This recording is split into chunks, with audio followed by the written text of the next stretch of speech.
we go.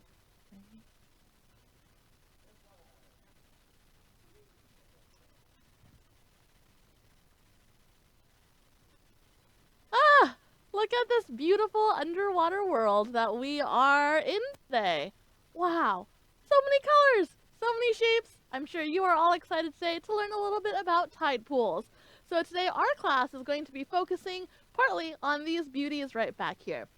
My name is Jen, and welcome to another Aquarium Online Academy. And joining me in the studio today is Carrie, who's going to be showing us many of these lovely images back behind me. And then James is also joining us in the studio, taking in your questions, which will then be brought into our studio to then go on ahead and answer live for you. So with that, if you do happen to have any questions, would love to hear from you. You can go on ahead and text them right on in, right down here, 562-286-1838. And if you happen to be watching this later on, you're more than welcome to go on ahead and email us any questions that you might have at live@lbaop. If you're wondering, Jen, what exactly is later on? Because I'm watching this now and it's hard to tell. Not a worry. Today is October 10th at 9 a.m. And so our program should be ending about 9:30. So hopefully that gives you an idea of when we are live. And then if you do send us questions in via email, then we'll go on ahead and answer them as soon as we are able to do so. All right, but we are going to be talking about tide pools today. And here we have a nice view of an underwater view of a tide pool. But when you think about a tide pool, what kind of images come to mind? Now, that's okay if you're not familiar with them. Maybe you might have read about them in books, or maybe you've had a chance to kind of conjure up an image to what it's like on a rocky seashore with waves crashing to and fro all around you. Smelling that mist in the air, that foggy day, that fog siren. Or maybe it's a bright day and you're like, oh, I gotta balance myself on all these rocks. Just like how we have right here, right? And so I'm going to back out real quick so you can get a nice view of any of these lovely tide pools, right? But there are so many different varieties of tide pools here. This is just one example.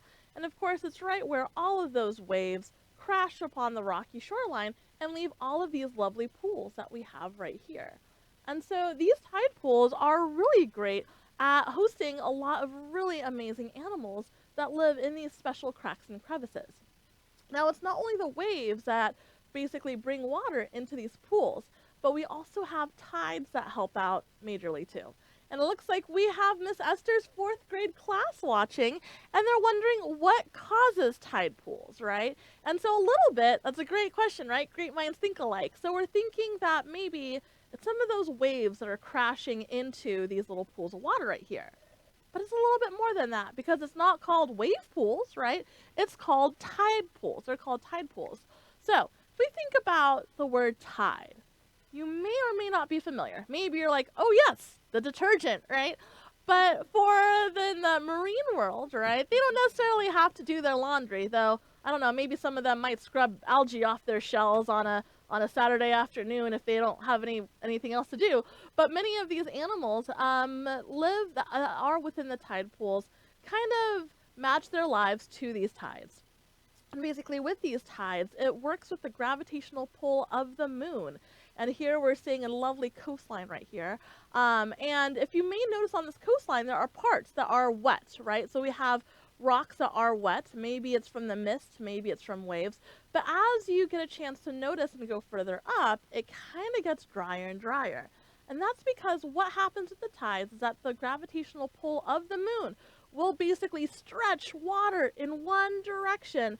And so it'll cause either a high tide or a low tide, depending on the position of the moon around the earth. And so with that, high tide, at least off of our west coast, we have 2 high tides and 2 low tides a day, meaning that our water from our ocean will slowly come up over a span of hours, slowly recede back, slowly come back up again, and slowly recede back, right?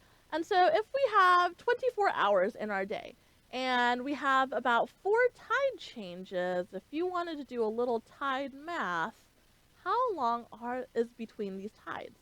Is it between these tides? If you're thinking, 6 hours, you got it, right? And so with these tides right here, that really helps them to be able to deal with a lot of these changes because there are so many tides a day. Now, these tides are always the same. It's not always going to be the same high tide level every day, and it changes depending upon the seasons as our Earth tilts around. And so with that, our tides actually get longer or get higher up during the winter time, and they don't come up as far during the summertime. But I think, Carrie, we might have an image of an example of a sped up high tide, low tide. So I'm going to step off to the side real quick, and you can get a chance to see what that might look like. But actually, in the meantime, as she goes on ahead and brings that up, we do have a question of what do tide pools dress up as for Halloween? I love that question. Well, you know what? It might depend. Maybe they have a maybe they have certain anemones that are all around them. Maybe those anemones make a pattern, like an anemone shirt. Or maybe they want to be a scarecrow and they pile themselves up as anemones on top. Maybe they have sea urchins on bottom. And maybe they might have seaweed hair, right? And so it's kind of fun trying to think about ways in which these animals can participate in some of the festivities during the holidays. So thank you for that question. We also got another question from Miss Madonnado's class. So hopefully I said that correctly. And her second grade class is asking, do animals live in tide pools and what types? Great question. That is actually going to be where we're headed next.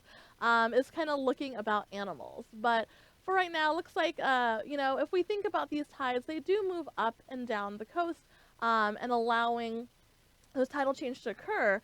There are a lot of animals that actually live in different zones. And so we're going to be looking at some of these zones in just a little bit. But as I mentioned before, right, the water, there's high tide levels where the water is only maybe touching those particular rocks for a short period of time. And then low tide levels, basically these animals are covered underneath the water all the time. And so with that, certain animals have special adaptations that allow them to either live up in the high tide area or live in the middle tide area or in the lower tide zone. And so with that, these animals have special adaptations. So our goal today is to look at the zonation and get a better understanding of how many of these animals live within those different tidal areas. So, looks like we have the video for the high tide, low tide. So I'm going to step off real quick and you can get a chance of a sped up view of said video. So here we can see the beach with a lot of those rocks right there. And here we go. The tide is coming in right now and we are seeing all of these little pools right here just getting filled up really quickly with some beachgoers too. And you can see how the water is just brought in, right? And so that is an example of starting from low tide and moving into high tide. And the span of tide coming in and going out all happens generally within those 6 hours. So let's go on ahead and see maybe if we can watch that one more time. Wow, look at that water just go. Awesome. Thank you, Carrie, for sharing that with us. So hopefully that gives you a better idea of how the tides move along to then allow us to get a better idea of what kind of animals might live there. So what we're going to do is we're going to go on ahead and start out in that high tide zone. So these are animals that, don't get a whole lot of water during their daytime, actually.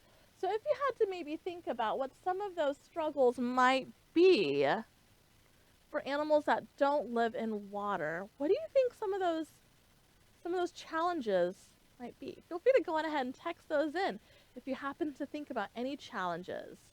You're only in water for maybe a short period of time during the day. Like let's just say maybe a few hours throughout an entire day. What kind of challenges do you think you might face? Well, kind of comes to mind for me is that there's not a lot of water, right?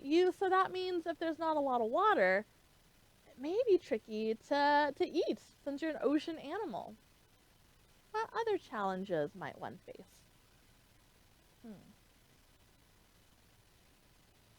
Let's see.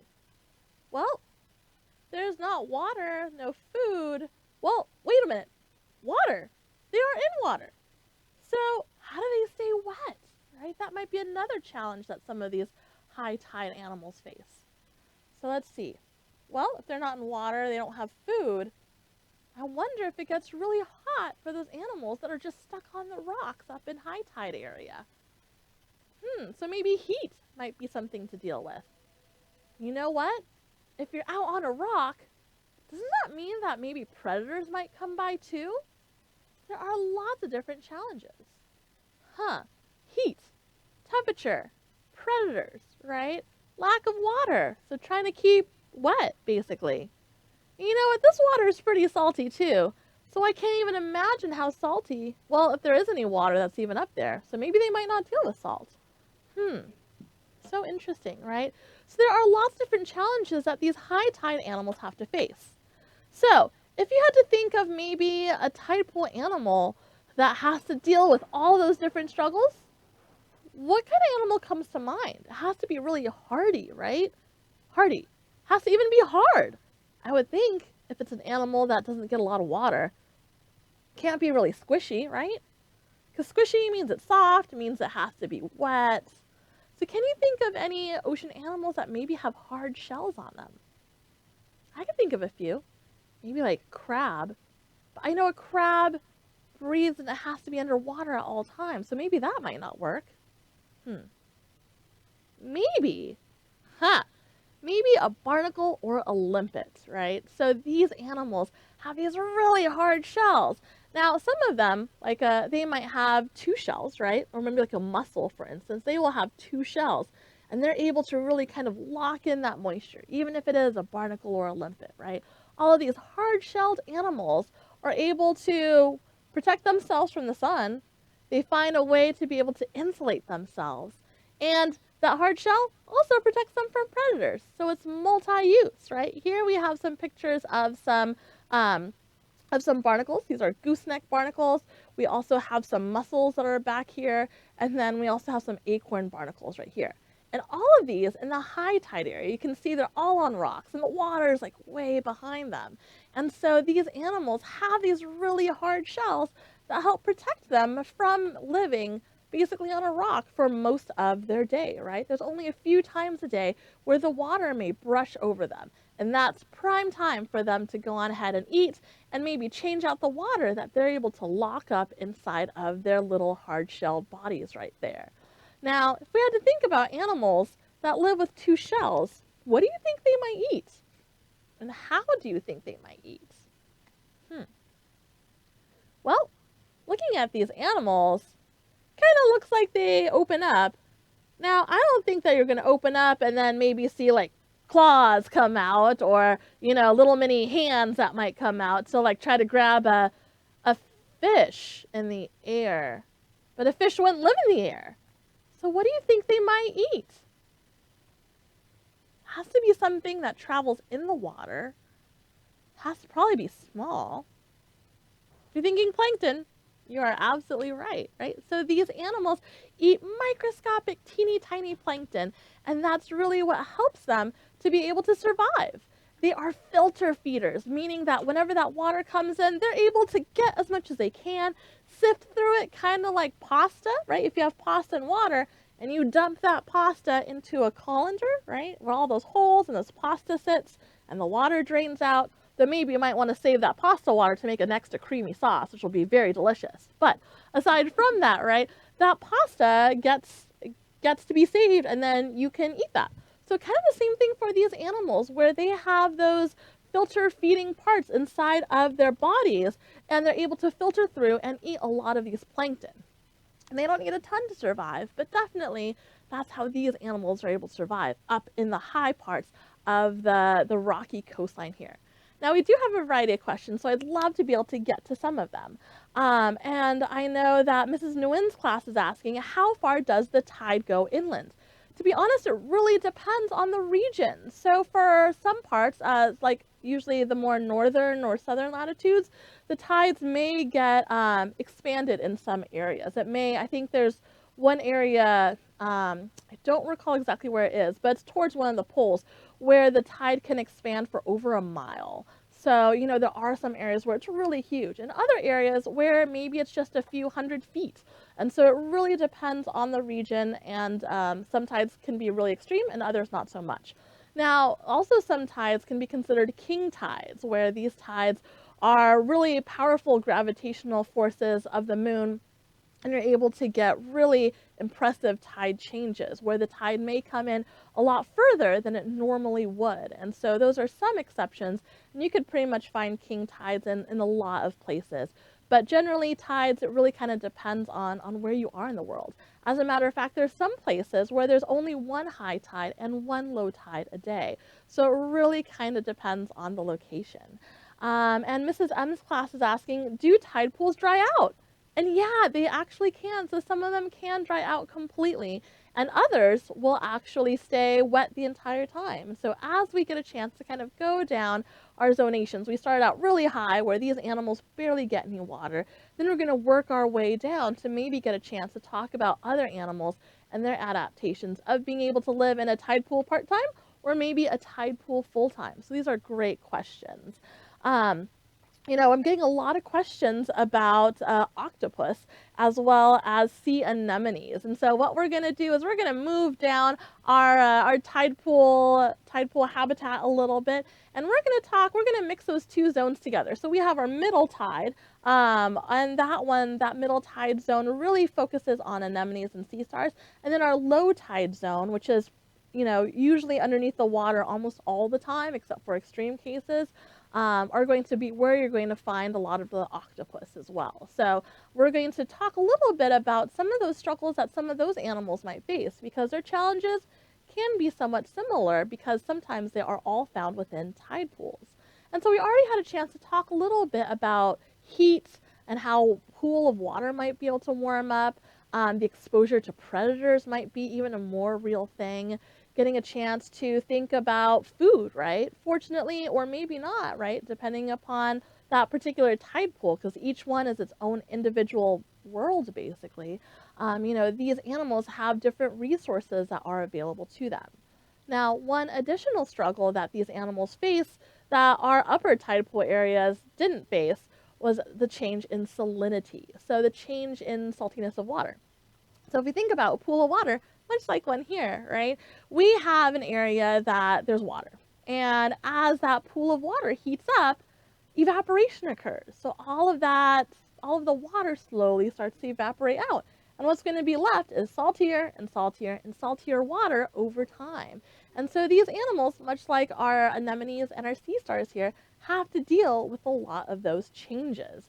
And so with that, many of these animals have to deal with predators, have to find ways to deal with their food. And Jackson and Eric, they're both asking, how do sea anemones get their venom? And believe it or not, that is a common adaptation or strategy that these sea anemones use, more so underneath the water than above the water. And so here we're seeing an above the water view where these anemones don't look in their full glory like how they did when we started out our exploration today. These ones, they kind of look sad, right? They're kind of like shrunken in on themselves, and that's because they are finding ways to be able to preserve the amount of water inside of their bodies. So like we talked about our animals that lived up in the very high tide area and they have those shells, these gushy animals don't have those shells. So what they do is they slowly turn themselves inward so that way they can almost camouflage. And if you look, they do use shells, but they use pieces of shells. So any kind of broken up shell that's around them, they will have glued it onto themselves. And what's cool about these shells is it does several things. It protects them from UV radiation. So it's like a natural sunblock of having all of these white shells on them. It also allows them to be able to camouflage and not look like a juicy, delicious sea anemone. And it also helps them preserve water because that way they don't have as much of their gushy, wet self exposed out to the environment. So these anemones, they're really smart animals. But when they are in and underneath the water, those beautiful tentacles that they have come out, and these are their stinging cells that help them to be able to eat food. So here's a great picture of all of these anemones, super happy underneath the water, right? So this would be a low tide version of these sea anemones. We saw a high tide version not that long ago. And so these anemones, their sting is kind of naturally built within themselves. So it's a really cool adaptation that allows them to catch food and to be able to deter maybe certain predators that might try to come their way. Now, Mrs. Colbert's class is asking, do only small animals live in tide pools? Well, these animals can vary in size. For instance, our sea anemones can either be this big, as like an aggregating sea anemone, which is one variety, but we can have sea anemones like these, and they can be about this big, so they can vary in size. Now, many of our animals do happen to be smaller in nature due to living in a small pool like this and scarce resource availability and the amount of stress that takes toll on these many animals right here. There are some fish that do live in tide pools, and they might be only about this large or so. But we do have some octopus that also live there too. And so some common varieties that we have that you might find in our tide pools could be either a red octopus, which is more reddish dark brown in color, or you might find a two-spot octopus, because you'll find that it has two spots, one on each side of its body. That's a little bit more brownish in coloration. Now, since these octopus don't have any bones in their body, they may be fully splayed out and might look really big. Other times, they may be all crunched up and maybe are preserving themselves or trying to camouflage inside of that tide pool. So it really depends. But that's probably going to be your biggest animal that you might see. Now, these tide pools also house many juvenile animals too. So it's a nice place for maybe some babies to hang out for a short period of time, mostly in that low tide zone before they head out into the ocean. And so, the question that we got was, how do octopus take care of their babies? And they actually don't do that so much in tide pools. They will do that further out in the open ocean, or in the ocean, the coastal areas. So basically, as we look at this octopus right here, you may notice that it's in a lot of rocks, right? And so what they do is they'll find a nice little nook or, a nice little kind of like cave area, and they will lay all of their eggs up against that cave area, and they will stand or not stand, they will basically cover that area, and they will protect and aerate their eggs, meaning that they want to make sure there's fresh seawater going through all those eggs, so that way they get a lot of oxygen. And the octopus will basically the mom will just sit there and will protect her eggs, and she will not eat during this time. Her only focus is on making sure that her eggs are happy, healthy, and that they hatch to survive. And so if you're wondering, well, Jen, why do you see them in tide pools? Well, that's because their food source happens to be located in these tide pool areas. Yep. They like those mussels, those clams, any kind of, tasty animal that they can get their hands on, even some crabs. And so it's a nice little area, almost like a mini supermarket for them, where they can go pick up some tasty treats, either bring it back or kind of hang tight in that tide pool, depending upon maybe how deep that tide pool might be. Thinking about, can octopus fight sharks? That is an amazing question, so thank you for asking. And if we think about it, right, these tide pools are only a small glimpse into the larger ocean area that many of these animals also survive in. So, I don't think too many octopus will fight sharks, as we won't necessarily find them in the same tide pool area. Sometimes you might find a shark egg case that may be nearby, maybe in that super low tide area. And so sometimes these egg cases will be kind of like a little, miniature egg with the yolk in it and everything like that. And it might be an area, nice, secure spot for a shark to be able to hatch out of that egg and, feel secure and safe living around a low tide area. But for the most part, these sharks and these octopus don't really compete for many of the same resources in the same habitat. So, though it would be curious to think about it, right? If they did compete for resources, who would win? How would that work? Interesting, right? Now, you will find octopus eating whales. Yep. But that's more in the deep sea environment, which I highly recommend you checking one of our deep sea classes to learn a little bit more about that. The whale is very much dead in this case. It is considered a whale fall, where deep sea octopus will come on and they'll slowly eat away at that dead whale. Very, very cool. But here in our tide pool area, or right where the land and the ocean kind of connect, you're not going to find too many octopus versus shark. Though, who knows?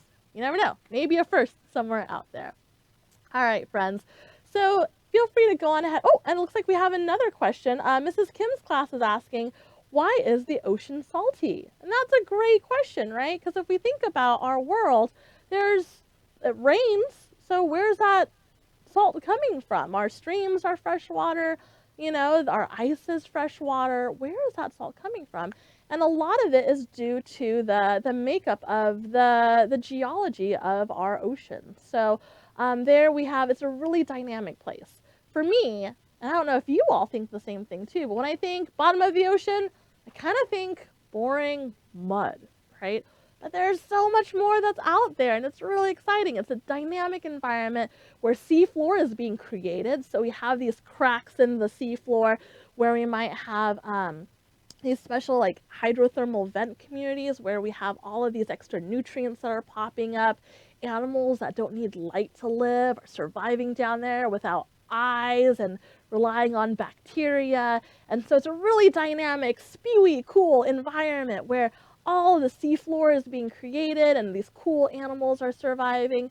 But it's also an area where there's a lot of other plate tectonic action happening. Maybe it's where the seafloor is slowly being, basically recycled, right? So there might be areas where some of that tectonic plate is being submerged down.